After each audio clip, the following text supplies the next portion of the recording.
Our opening keynote speaker has certainly a very colorful and distinguished history.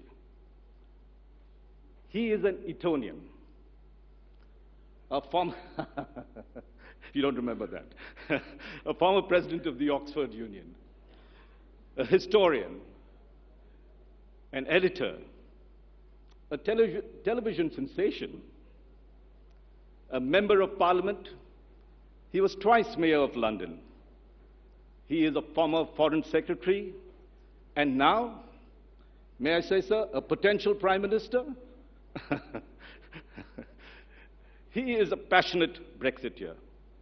He is flamboyant, eccentric, enigmatic, humorous, hyperbolic, garrulous, and even seductive. Ladies and gentlemen, please join me in giving Boris Johnson a very, very warm welcome. I just have a few words more for you. Boris was born in the US to a family with English, French, and Turkish roots. In his own words, he describes himself as a one-man melting pot. His biographer, Sonia Pernell, writes that Boris is an original, the opposite of a stereotype, the exception to the rule.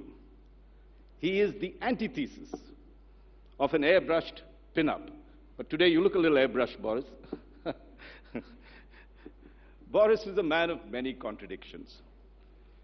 He is said to be a loving family man with a roving eye.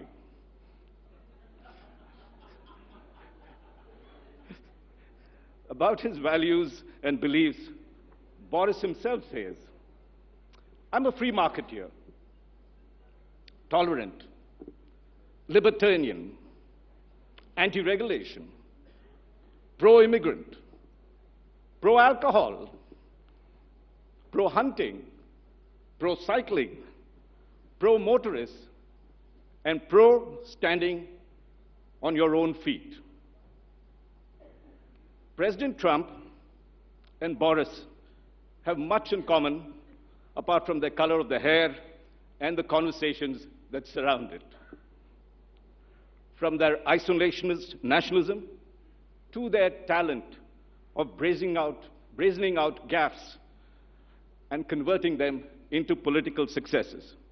Though, Boris, when I spoke to you yesterday, you shrank from such a comparison and said it's probably the death of your political career.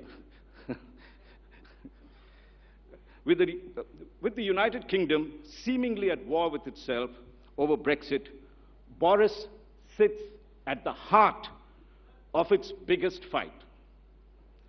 He argues that deal or no deal, Britain must leave the European Union. This, he says, is not about shutting down the world, but being global on its own terms. He famously fell out with his Prime Minister Theresa May over Brexit proposals, stating that defending her plans was like polishing a turd. Did you really say that? Not surprising that he resigned as foreign minister soon after that. Boris, you may know that here in India, Britain's Brexit saga is generally viewed with great puzzlement, and more than, of course, a little concern. Most of us grew up in a world where the European Union was viewed as a model for the future of an integrated, globalized world. There was even talk, if you recall, of having a South Asia Union very similar to the EU, except with such a hostile neighbor like Pakistan, that dream was stillborn. Brexit now epitomizes all the key issues sweeping through the globe, whether it's about stagnating economies, rising nationalism, shrinking globalization. People are turning to identity, showing hostility to immigrants, and of course, the great, great power struggle with the European Union and within the European Union. So, let us now listen to what Boris thinks of that dream, what the future holds for his country, and what that means for the world, and of course, India. Ladies and gentlemen, let's give Boris Johnson another warm round of applause, and let's invite him to deliver his keynote address. Thank you. Good morning, ladies and gentlemen. Thank you very much, Raj, for that very, very generous and broadly accurate introductions. Some of your flattering comparisons with other figures, I think I must respectfully resist. But it's wonderful to be back here in Delhi, and a big thanks to you, Raj, and to everybody at India Today for inviting me. And I'm sure I speak for millions of people in my own country when I say that we stand shoulder to shoulder with India in outrage at the killings in Pulwama, and in our determination to work with you to defeat the terrorist foe that threatens us both. And we will succeed, and we will defeat them, because in the end, it is our values that are superior to those of the terrorists and those who sponsor them.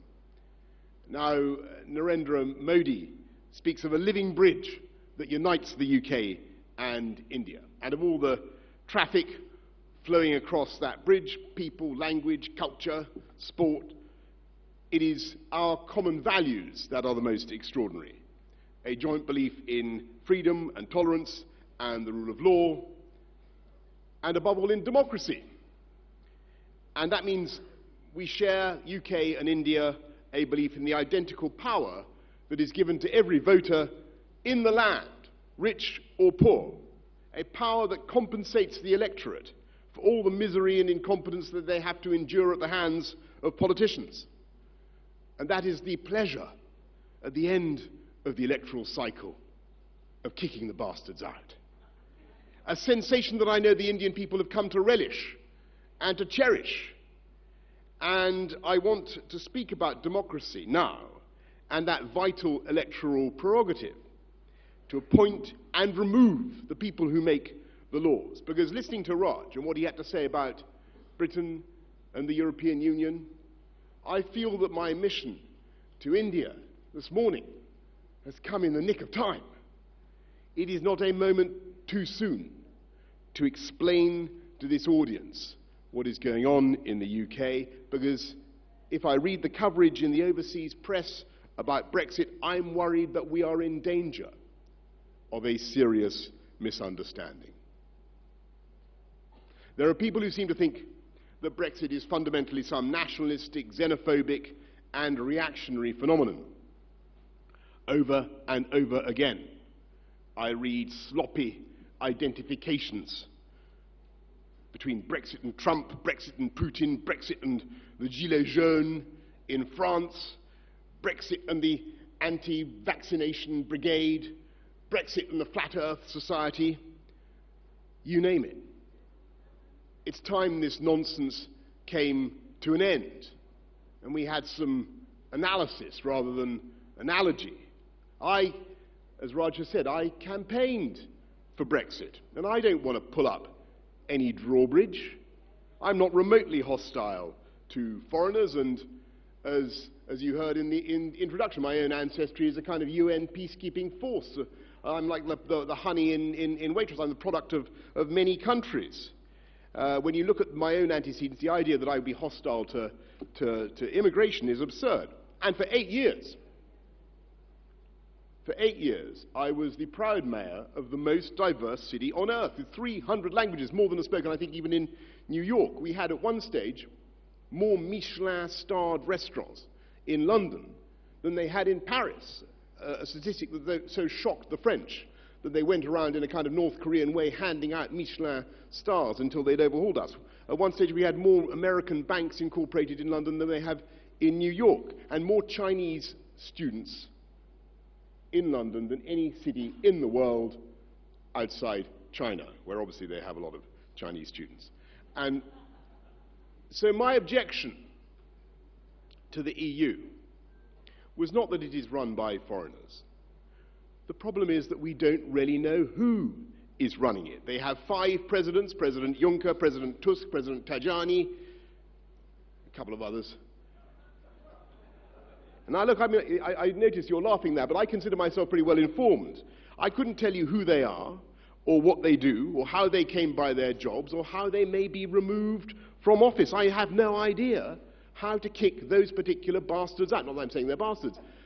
And it's not just, I'm pretty well informed. I know these people, but millions and millions of people in the United Kingdom have no idea how the system works. It's completely closed off to them. It's a hieratic, sacerdotal caste of people who seem to run their lives, whose power grows. And they can see that in the UK. And they can see that they're responsible for a program by which the EU is evolving into an ever more densely integrated federal structure. A state without a nation. And you made the brilliant point, Raj, about imagine what would happen if the South Asia region was similarly federalizing. How would it feel if you had supranational federal authorities telling you that you had to receive a certain number of immigrants from X or Y country over the border by a qualified majority vote? How would people in India feel about that? Because it's not just, the EU is not just telling the Hungarians, the Poles, whoever, how many people from other countries they have to accept by a qualified majority vote, taken in Brussels. They're also, of course, as you know, dictating the terms on which the Greek economy is run, and the Italian economy. Greece now has 35% of its population living in absolute poverty. And they're also, and people forget about this stuff now, because in the debate about Brexit in the UK, it's all become so focused on the quarrel between the Remainers and the Leavers that people forget what the initial object of our objections was. They forget how Brussels runs things, and it promulgates streams of ill-considered, one-size-fits-all legislation that is sometimes expressly designed at the behest of powerful lobby groups in the EU to stifle innovation. Now, some of you may have heard of the Dyson vacuum cleaner. Have you heard of a Dyson vacuum cleaner? Do they sell them over here? I'm getting some vague nods of, yeah, I think there's some vacuum cleaner users over there. And now the point about a Dyson vacuum cleaner is it has no bag. That was the breakthrough. It has no bag. It's a cyclonic device. And it scandalized other EU manufacturers, and they saw a threat to their market share. And they persuaded, principally Siemens and Bosch and Miele and Bosch, and they persuaded the Commission to ban it, or that particular model, on the grounds that it used too much power and had too much suctive force. It sucked too hard. Now, look, I'm sure you're all in this conclave expert wielders on of the vacuum cleaner, as I say, and I'm sure you know there are risks in deploying an overpowerful vacuum cleaner. You can accidentally suck your budgerigar through the bars of a cage, or do yourself or sustain some sort of serious injury in the course of vacuum cleaner abuse. But the objective of the EU's ban on the Dyson vacuum cleaner was nothing to do with the super suctive power of that device. Absolutely not. It was nothing to do with safety.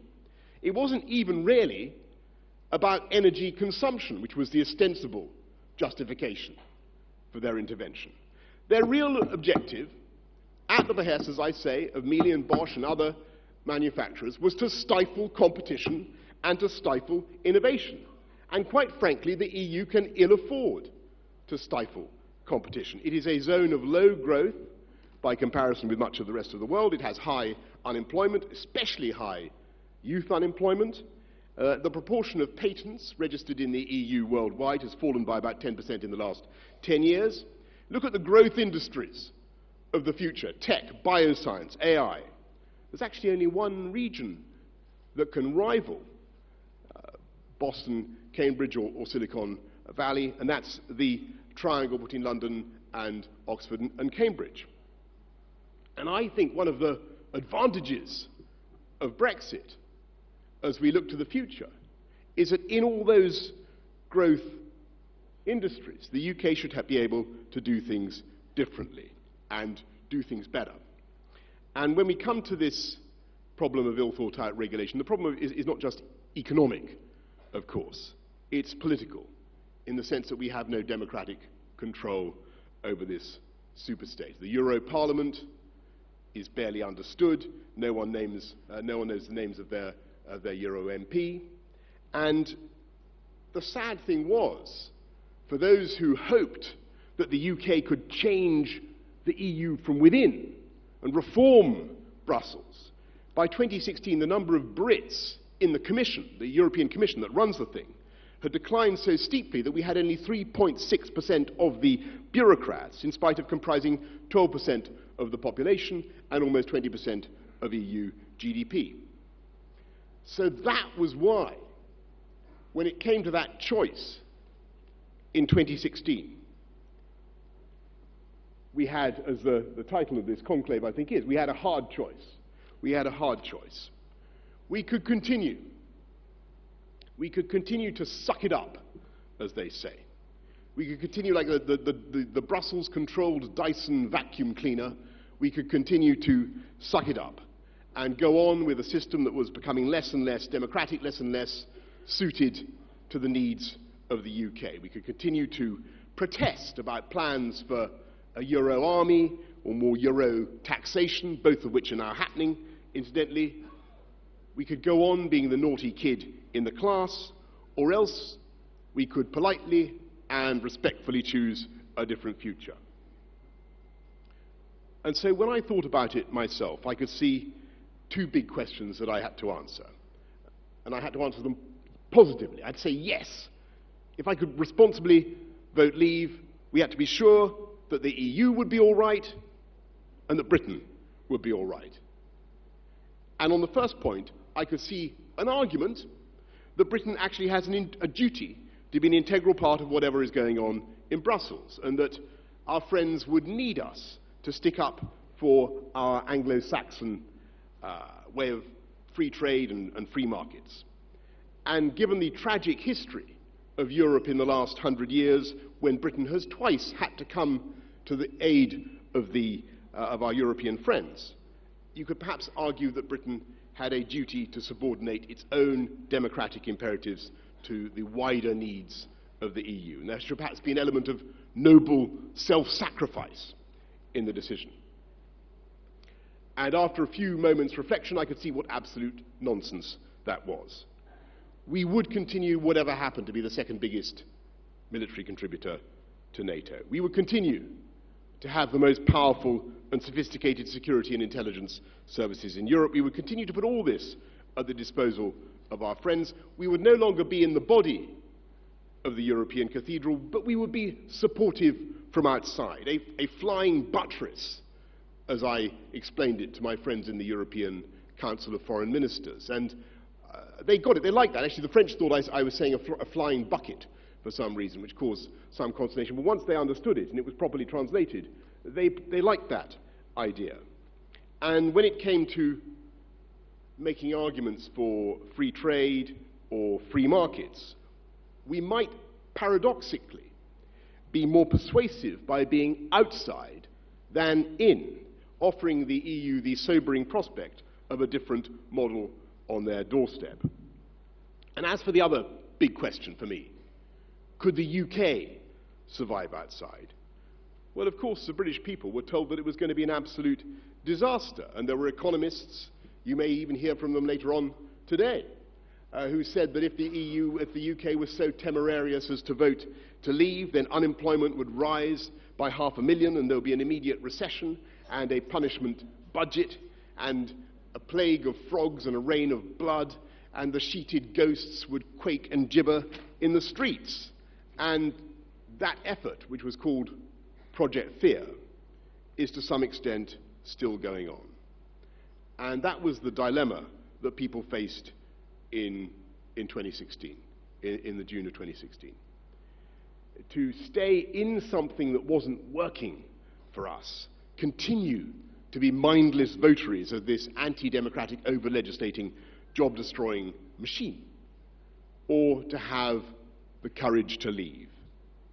And by the biggest expression of democratic will in the history of Britain, 17.4 million votes, they voted for freedom. And when the British people voted to leave, they weren't being stupid, they weren't irresponsible, they weren't bamboozled by the figures on the side of a bus. They were brave and they were right.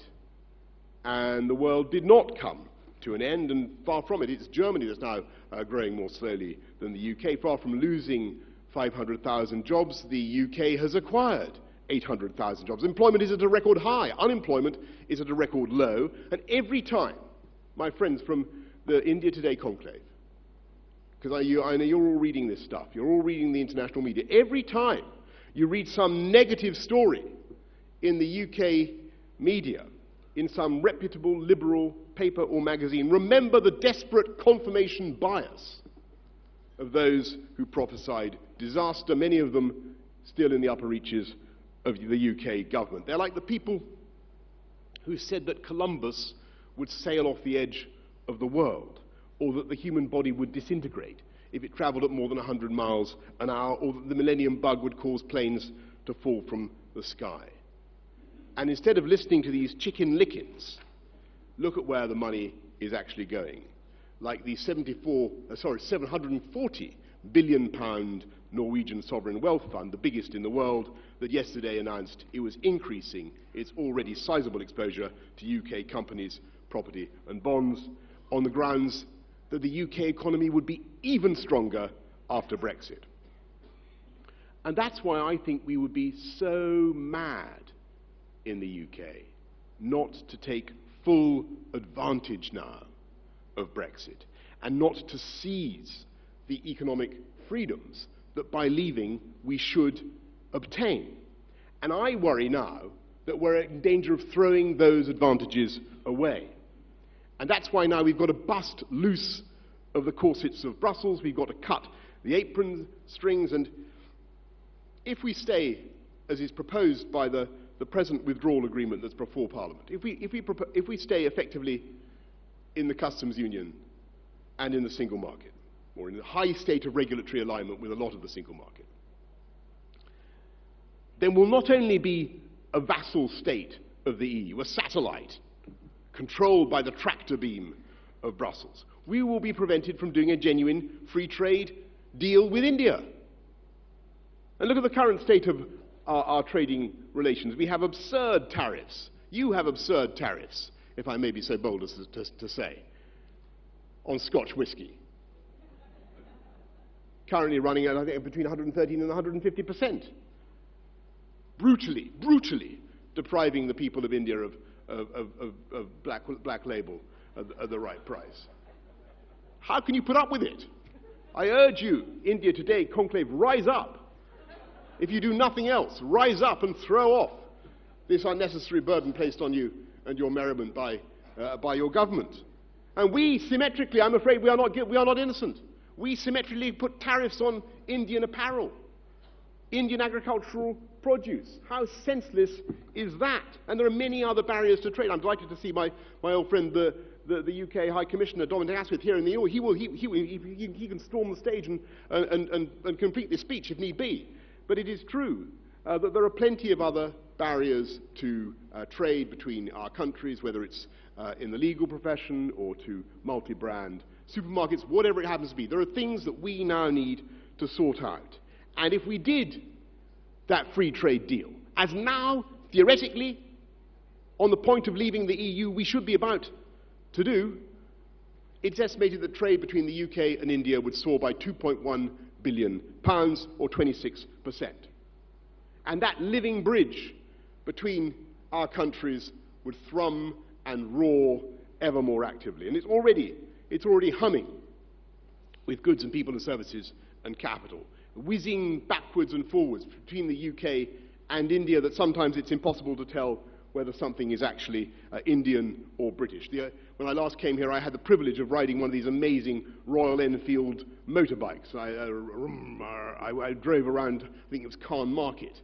I don't know why I was allowed to drive around Carn Market, but it was an absolute thrill to see that place from a Royal Enfield bike. It's a British design, quite an old British design, but it's made here in India, and they now have a new technology research centre in the UK. Now, is that motorbike? Is it British? Is it Indian? Is it Brindian? What is it? Look at the JCBs that are made over here. British owned, but made in India. Look at the Jaguar Land Rovers, Indian owned, but made in the UK. We have a hybrid cuisine, and the people of Glasgow are vying for protected geographical designation as the pioneers of chicken tikka masala. We have a hybrid music, the Bhangra beat, which I think comes from either from Wolverhampton or Birmingham, depending on, I think they also vie for the honour of having, with a light bulb, motorbike dance routine that they have. We have a hybrid language. Take an everyday headline not from India Today, but perhaps from a UK newspaper.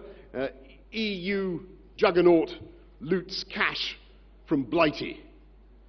You find that virtually every word comes from Hindi, doesn't it? Virtually every word. You knew about juggernaut and you knew about Blighty. But did you know that both loot and cash are Hindi? Did you know that? You did. Well, I didn't. There you go. Loot and cash are Hindi words. And so I just say to you, in conclusion, that we have so much to build on and so much to look forward to. We have so many shared concerns, not just now in the current state of heightened tension, but look at the concerns that we have in this region in the future, from the navigability of the seas to the encouragement of democracy across the Pacific.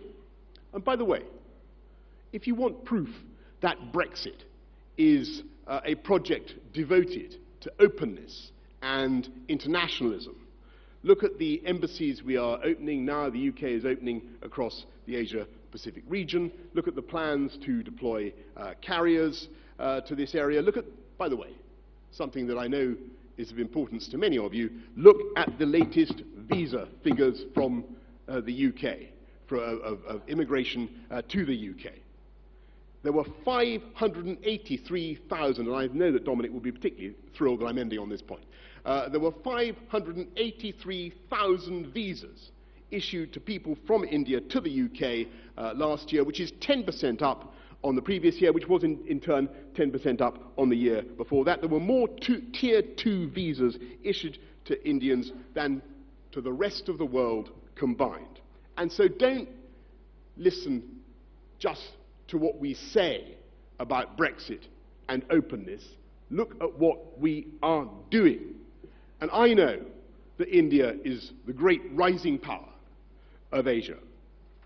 And I know that we Brits are now only one of your suitors, and I'm just one of the great parade people who comes through from around the world. I'm honoured, big cheeses of India Today. I'm honoured to have taken so much of your time. But let me just say this. When you are considering where to send your brilliant kids to university, remember that 4 of the top 10 universities in the world are in our country.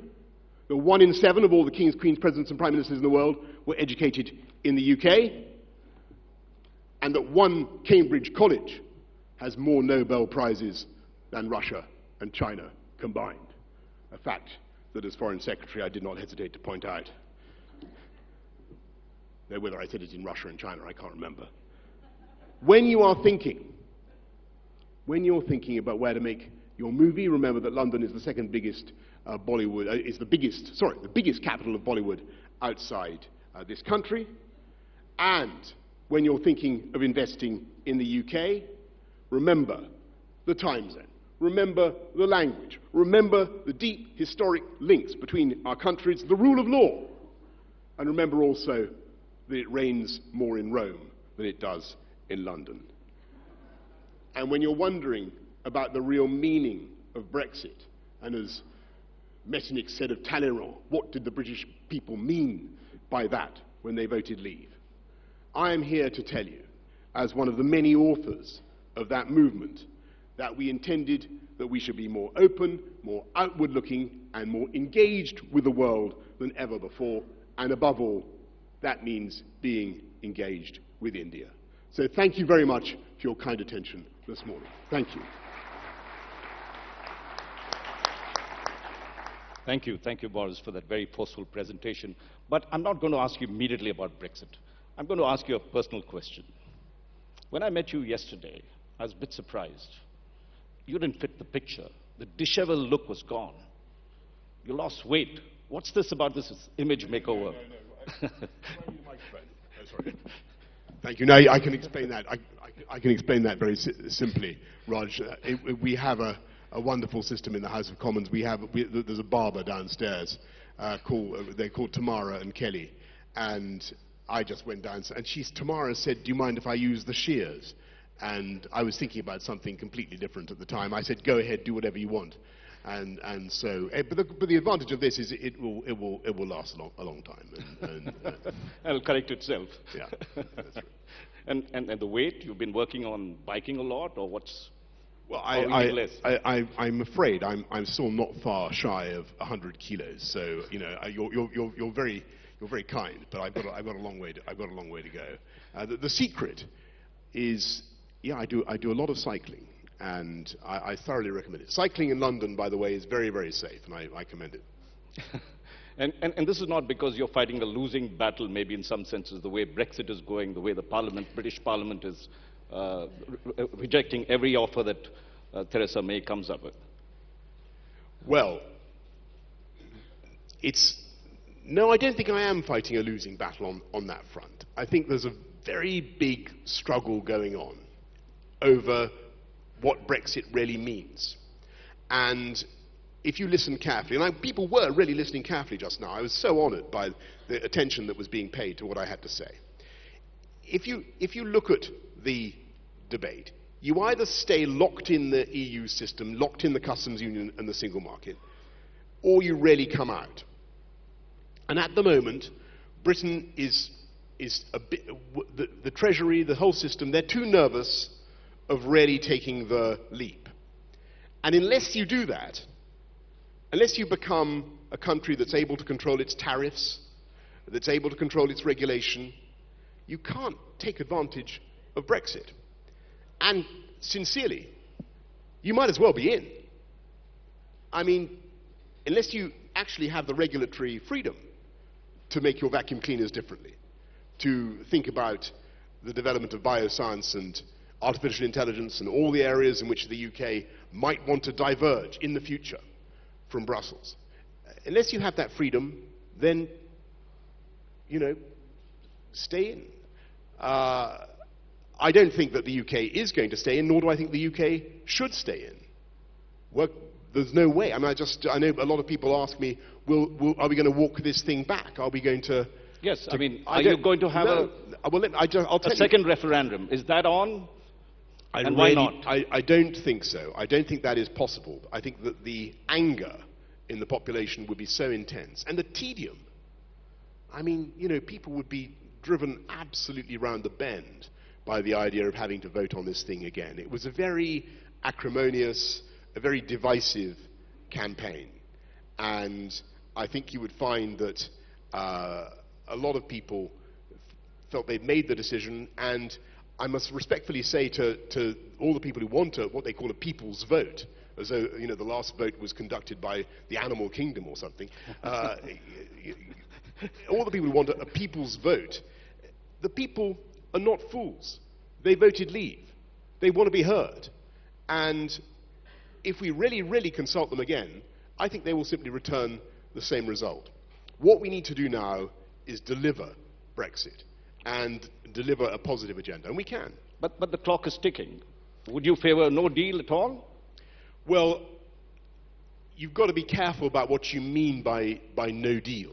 I don't think that the UK and the EU, which are sophisticated, mature political bodies, they're not going to split from each other in circumstances in which you suddenly have a sharpened palisade of tariffs or real barriers to trade. There's going to be some sort of standstill, some sort of period, perhaps lasting 2 or 3 years, in which you keep the existing zero tariff, zero quota arrangements, you keep the existing freedoms, but the UK legally comes out. And during that period, you negotiate a free trade agreement. That is really the best way forward. That's what a no deal should be. And in my view, that would actually be a very good solution. If we come out, but without this backstop. It's an incredibly boring and technical thing, but the moment the deal keeps us effectively in the customs union and in the single market, unless the UK is willing to allow Brussels and Dublin to run Northern Ireland. And the UK is not willing to let that happen. And no UK Prime Minister will ever let that happen. So that's the dilemma at the moment. But since you'd mentioned Ireland, there's also deep divisions in Scotland. Do you think at some point there could be the breakup of the United Kingdom, that you would just be England and you would have Scotland and Ireland? Isn't there a grave danger of that? Well, that's fascinating, because the paradox is actually that the vote to leave the EU was followed, as you remember, by the election of 2017, which didn't go brilliantly for the Conservatives, except in one place. Where? Scotland. Where suddenly, I think we won 17 seats or something like that. They're hoping that you would reverse the decision? No. Because no, on the contrary, no. Because the forces bringing the UK together have been, in fact, strengthened by the decision to leave. And I think there are a couple of reasons for that. The Scottish nationalists are running out of steam. And also, I don't think people want to see more constitutional disruption. They want to see the UK together. They're very proud of their country. And I think that that's a dog that really hasn't barked, as it were, the whole breakup of the UK. But the Northern Irish issue, that has to be sorted out. Now, you've, in some senses, been compared to Trump for other reasons, but... Yeah, what is all that about? Yes, I'm perplexed by that, but anyway. One of them is that you're building a great wall of Britain, and you're obsessed by it. Where? I'm not, on the contrary. I mean, I really find that most bizarre. I think for many years, I was the only politician in the UK to have anything positive to say about immigration. And even when the Labour Party was coming out against it, when my party, the Conservative Party, was being very hostile to the benefits of immigration, I spoke up for immigration to our city, our capital city, and to the UK. So I don't know what all that's about. As for I'm not far from building a wall. I want to build a bridge, literally. I think it's crazy that we're going to continue for the rest of our lives with only one fixed link across the channel. You know, these are the fifth and sixth biggest economies in the world, France and the UK, and they have one railway line between them, and they're only 20 miles apart. It's ridiculous. So there's a job for some Indian construction company one day. But if you talk to a lot of people, and particularly when you're in England or Britain, half the people, or maybe a little less than half, seem to hate the idea, possibly hate you. Does that in some senses bother you, that you have such a deep division? Well, it did become very personalized. I won't deny that, and not by me. I mean, I never attacked anybody, but it is absolutely true that there is a great deal of abusive stuff that you can read online about those who campaign to leave. And I think that the UK establishment was very shocked by the result, and very wounded, and very angry. I think they're wrong to be like that. I think it's going to be a great success. But I forgive my tormentors. I forgive them. I love them and I forgive them. I don't mind. And I think any politician has to understand that when people shout at you and they say you Tory tosser, or whatever it is, and they say worse things, and they spit, or whatever it is, you've got to remember that it's not about you. It's not about you. It's about the ideas that they think you represent. And they have to have some way of expressing that. And by the way, symmetrically, the awful truth is that when they hail you as a hero, as they sometimes do, and they think you're wonderful, as they sometimes do, then I'm afraid it is also equally, what's the word I want, illusory. And do you think, you'd argued about the fact that visas have gone up to Britain, that India should be worried, that the xenophobia that you'll exhibit to Europe could also come to the subcontinent, particularly that a lot of Indians are living out there. Do we have anything to be worried about? Well, I sincerely hope that you don't have anything to worry about. I hope that xenophobia is not the result of this. This is about democracy for me. It's about a sense of impatience with an EU economic model that I don't think works, and a desire for the UK to be able to do things differently. And I think that when it comes to the subcontinent, I think Narendra Modi was absolutely right when he said that Pakistan and India should be working together to alleviate poverty and illiteracy and to build prosperity, and not escalating tensions in the way that we've seen. And I hope that there is, you can have the real debate in the world today is, can you have a system of national self-government that makes everybody feel included, the poorest in society as well, that makes them feel they have a stake in their government and their society, but without building ugly feelings of chauvinism or nationalism or specialness and exclusiveness towards other groups. And that's the great question. And I think you can. And I think actually the paradox is that you can reduce xenophobia and you can reduce prejudice if you give people the power to control their lives and you give people a sense that they have a say in it. And that was the problem with the way the EU was working. You increase people's sense of powerlessness when they could see huge numbers of people coming into their country, and they knew that their politicians had no control. What people want is a sense of control over their lives, and then they're actually prepared to be very welcoming and very generous.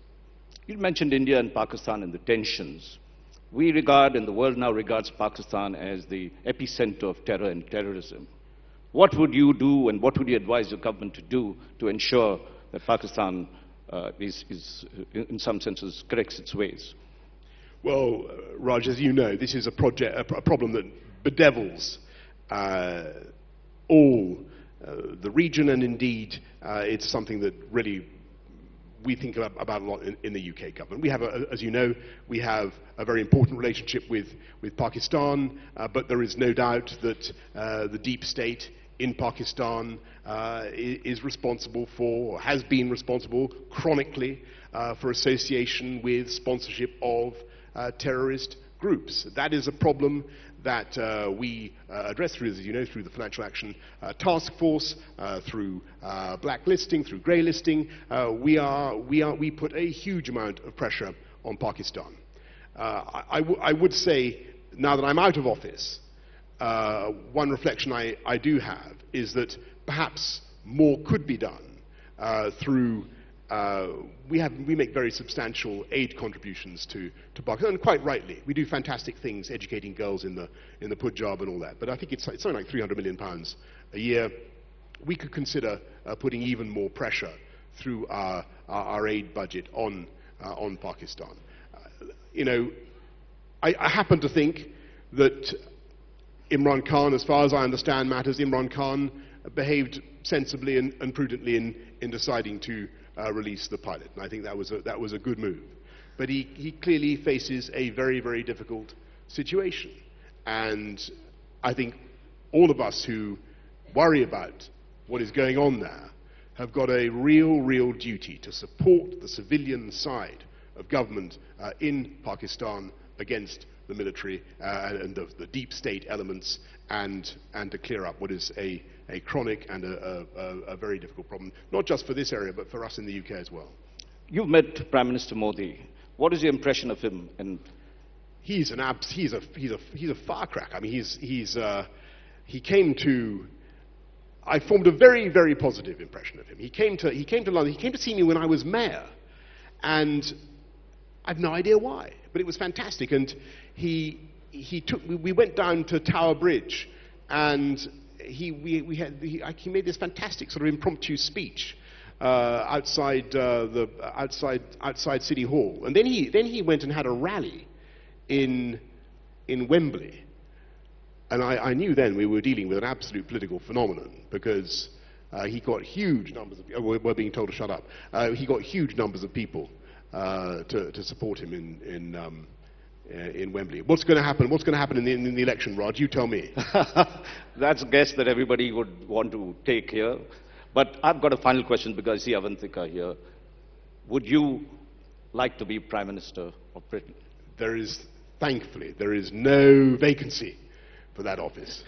There is no vacancy for that office, and I would say Narendra Modi has as much chance as I have of being Prime Minister of our country, judging by his performance in Wembley. So, my job. I'm honoured that you've invited me here today. I always have a wonderful time in Delhi. All I want to do, I have a simple message to all you brilliant people at this conclave, and that is, Britain is open and outward-looking and wants to do even more with India, and that's the message, and indeed the purpose of Brexit. And you wouldn't want to dance like Theresa May did? No. I didn't. I have danced to ABBA, but I've also danced at many an Indian wedding in the way that I have described, with signal lack of success. But no, look, what needs to happen is that we need to get this Brexit done properly. And our Prime Minister now needs to punch a hole through the back of that backstop. And it's got to be a hole that's big enough to fit the entire United Kingdom. And once she does that, we're free. We're at the races. We're home and hosed. And I'm hoping she'll do it. Well, Boris, thank you. Let's hope your dreams come true. Thank you. And thank you very much for this. Thank you.